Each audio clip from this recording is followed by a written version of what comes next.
Hey guys, I am William. I'm a Swedish guy in Austria, playing guitar, making some music. And today I'm gonna show you this thing here.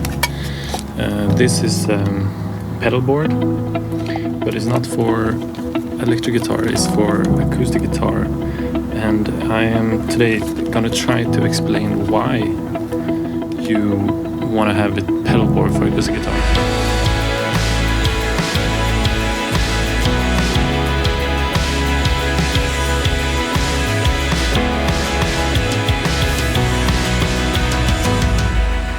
So why do I have a pedal board for my acoustic guitar?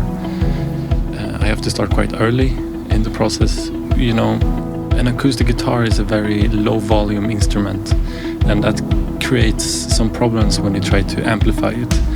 And the best compromise for that the industry has made is piezo mics, which is basically a coil of copper between the bridge and the body of the guitar. It's good for one reason, I would say. It's because it doesn't feedback, because it's such a low volume resonating instrument.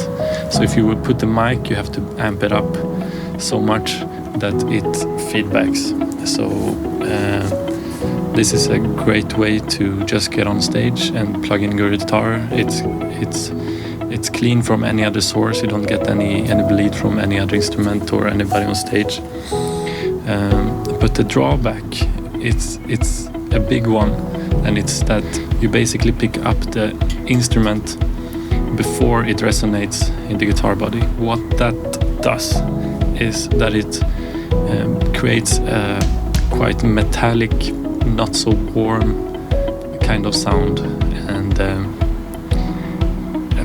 for somebody who wants more than that, you have to go quite far away. You have to either be very lucky to buy a guitar and that has a built mic system or pickup system in it that's very good, or you have to do it yourself, or you have to, after you bought your guitar, you have to go to your luthier and ask him to install a new pickup. So what I did is I bought a kit, a pickup system kit, and I drilled a hole in my guitar. I glued on some connectors on there. I made another kind of a pickup system, and that's the start. So that's why I have the first pedal.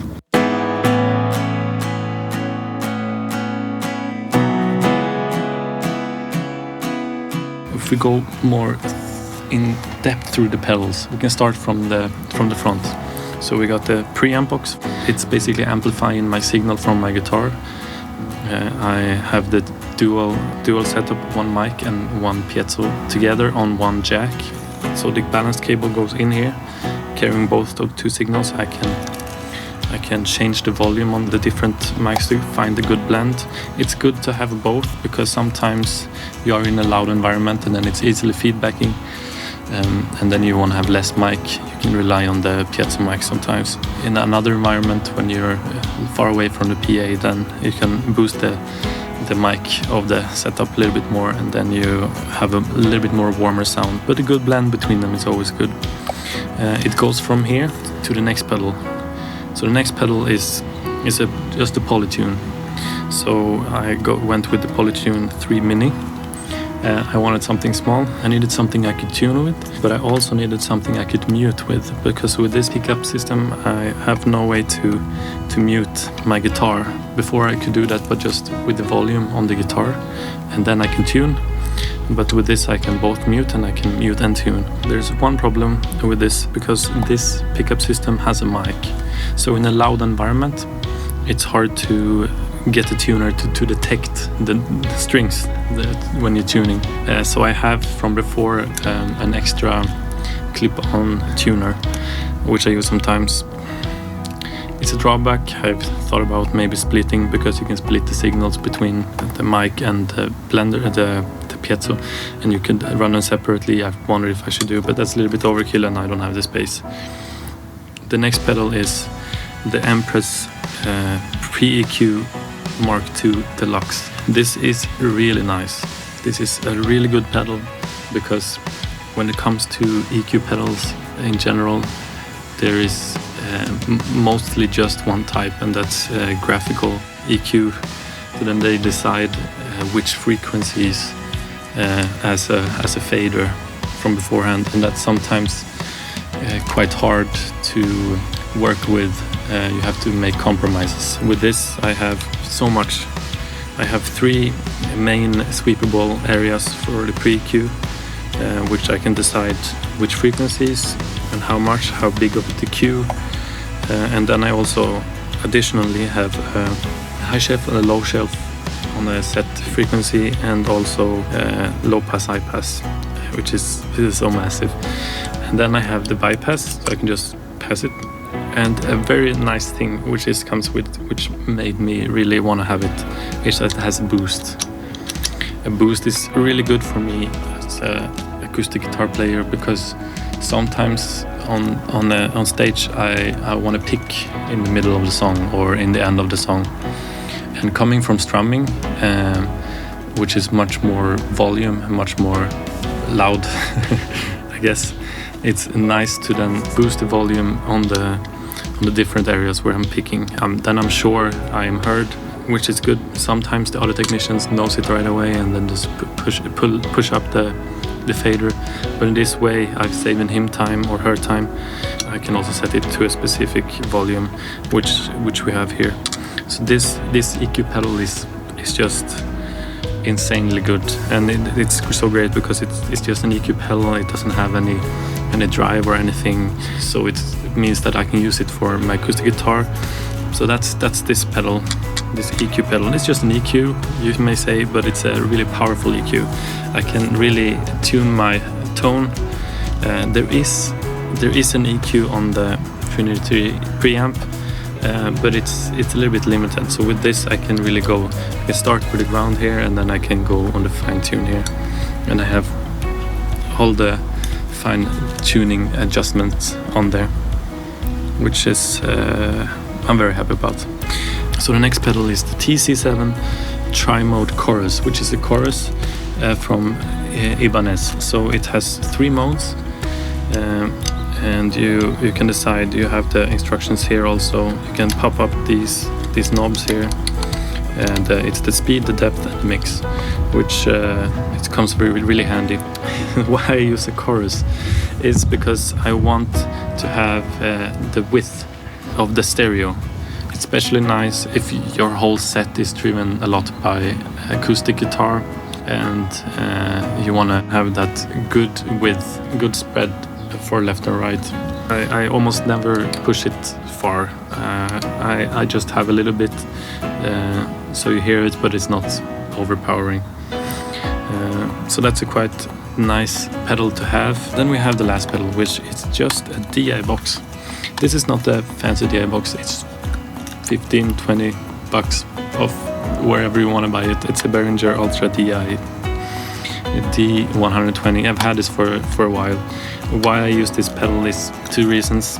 Number 1, it's faced up, so I can have it on the pedal board. I can get all the connections on one side, and the sides are free, which could be very useful on a pedal board. Number 2, it's active. I want active for my acoustic guitar because the signal comes out firstly a little bit stronger, but also it matches the Z of the instrument, which I never really fully understood, to be honest. Just know that it's important. Yes. So on this you have the usual suspects on this DI box. You have attenuation or a pad.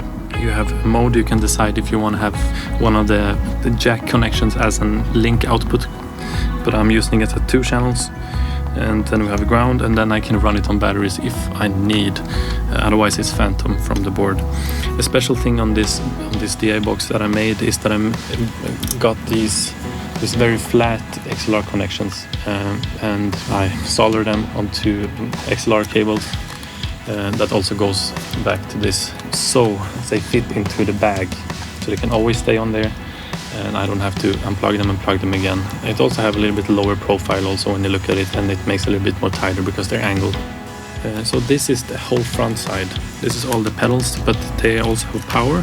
3 of them. This one, and this one have power with the cable. And I use a chain cable, whatever you want, whatever it's called. Yeah, one of those cables. I know it, but I lost it now, the word. So the power supply is probably the better way to go.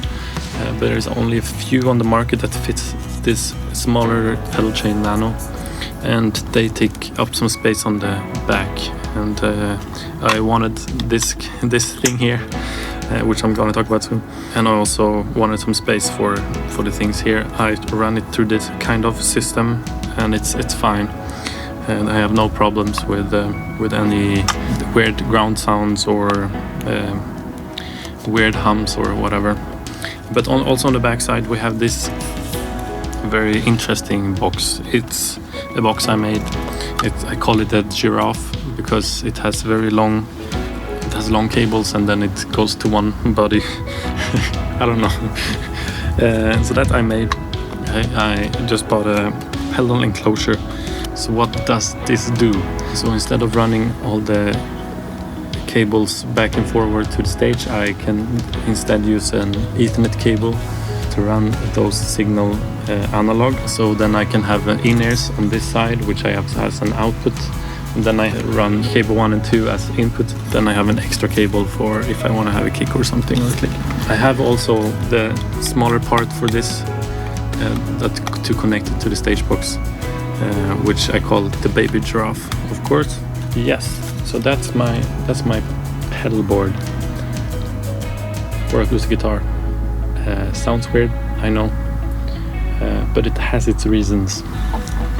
It's really where you created the problem that you have to solve.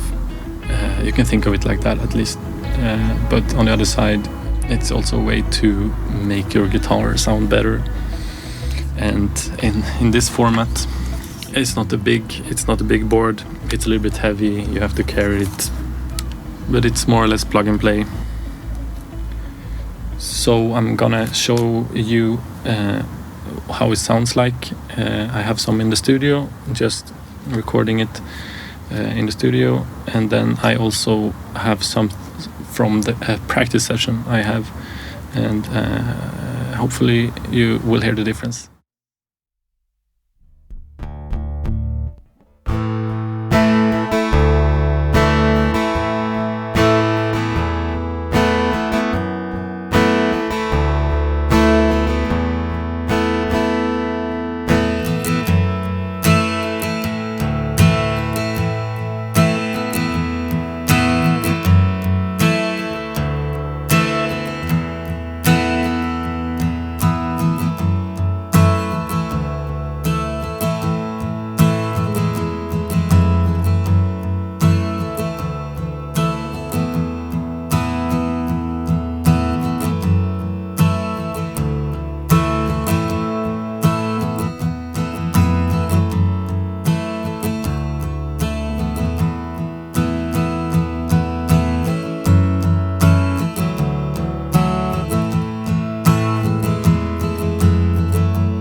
probably liked this and thought it was informative or interesting or inspiring.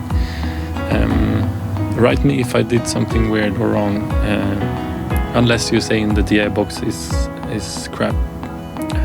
I know it's not the best one, but it sounds okay. Okay, have a great time. I'll see you next time, and I hope that you smash the like button, because that's the thing you should do if you like it. Okay.